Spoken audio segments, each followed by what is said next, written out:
Hello and welcome back to Ion Radio. I'm Ken. Star Trek Attack Wing came out in 2013, opening the final frontier to our tabletops. From the first core set through several waves of new ships, we have had a variety of options for player versus player games. In 2021, a new play format was brought to Attack Wing.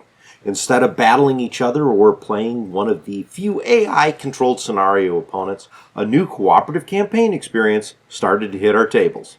Join me as I go over the core elements of what makes for an epic journey for 1 to 6 players through the Dominion War. This is Star Trek Alliance.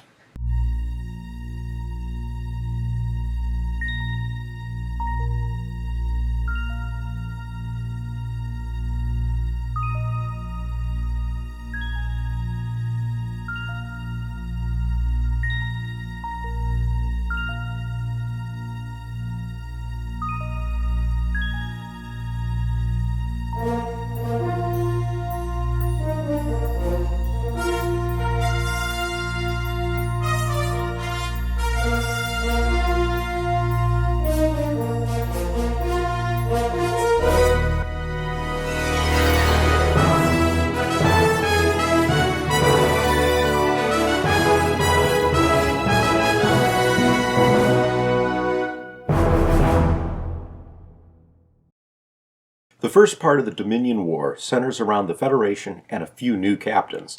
As you progress through each mission, players gain experience points that can be used to improve various skills and unlock new upgrades for your ships. At the start of the campaign, each player will take a captain card and spend their starting 6 experience points in any of the following categories: crew, weapon, and tech. As experience points are spent, boxes are shaded in, starting at 0 and working up to 9. Whichever leftmost number is unshaded is the current value for that statistic. For example, if you decide to spend your initial 6 experience points by shading 4 boxes in the crew reputation row and 2 in the weapons reputation row, the player would have Captain Skill 2 and the ability to include upgrades on their ship with a total cost of up to 4 crew and 2 weapons. Note that the number of actual upgrades is limited by a ship's upgrade bar. As the campaign progresses, additional experience points are gained and spent between scenarios. Eventually, you'll be able to spend your hard-earned experience points on increasing your captain's skill. In the captain skills row, 2 numbers are underlined. Once those boxes are shaded, the player will shade in 2 of the icons below the skill row. The icon unshaded is then added to that player's ship, allowing for more of that upgrade to be installed. Above the captain skill row are the talent boxes. Once the captain skill box underneath has been shaded, experience points can then be spent to shade in these. Up to a total of 3 talents can be added to the captain. The total squad point cost of your talent upgrades cannot exceed the current captain skill. Once all players have spent their initial experience points, they choose a starship. The base set includes both an Akira and Excelsior class starship, although if you have more Attack Wing ships, you could easily start in a different class. As you add the 2 additional campaign boxes, rules are available for starting the campaign with either a Klingon or Romulan ship. As an added bonus, if you are more interested in starting with a future act, rules are available in each expansion to create a new captain for the respective parts. Again, as the campaign progresses and players increase their command skill, new starships become available for them to command. In each campaign round, players will progress through the following 5 steps. Choose a mission. Mission setup, fleet setup, play the mission, and record campaign progress. For our Star Trek Alliance series, we will progress through the campaign in order, starting with Act 1 and playing through all 20 missions. One exception that we intend to take advantage of is the ability to play the 4 missions in Act 2 in any order. In this case, we're likely going to be playing the 5th mission before the 4th one. Each mission will have a short briefing. This will cover objectives, special rules and locations of planets, asteroids, and any other items in the play area, including enemy ships. The map is set up based on the legend in the campaign book. There will be occasional special rules and setup requirements. Enemy Jem'Hadar attack ships, as well as other enemies in future parts of the campaign, are usually placed on the map at this time in the bearing that is referred to on the table corresponding to the mission.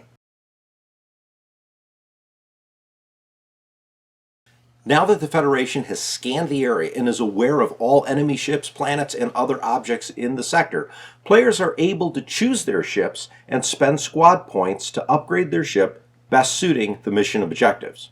The upgrade bar on each ship represents which and how many of a particular upgrade type that ship can equip. The total squad point cost must be equal to or less than the captain's reputation in the corresponding skill. Once all players are happy with their decisions, ships are deployed anywhere in the mission's player deployment area. This is where we get to the meat of the game. This is where we're going to play each mission and see what happens. Each mission will have a limited number of rounds to complete your objective. Each game round will run through the following phases that are typical of any Star Trek Attack Wing game. Reinforcements phase, planning phase, activation phase, combat phase, end phase. If Jem'Hadar formations are listed for the current round and player count, these ships appear at the beginning of the round. Note that in some missions, enemy ships are not placed before the first round. Enemy ships appear on the bearing number, but may also have to randomly determine their starting location with a die roll. This further complicates the scenario for the players, as they will not know for certain where the enemy ships will deploy.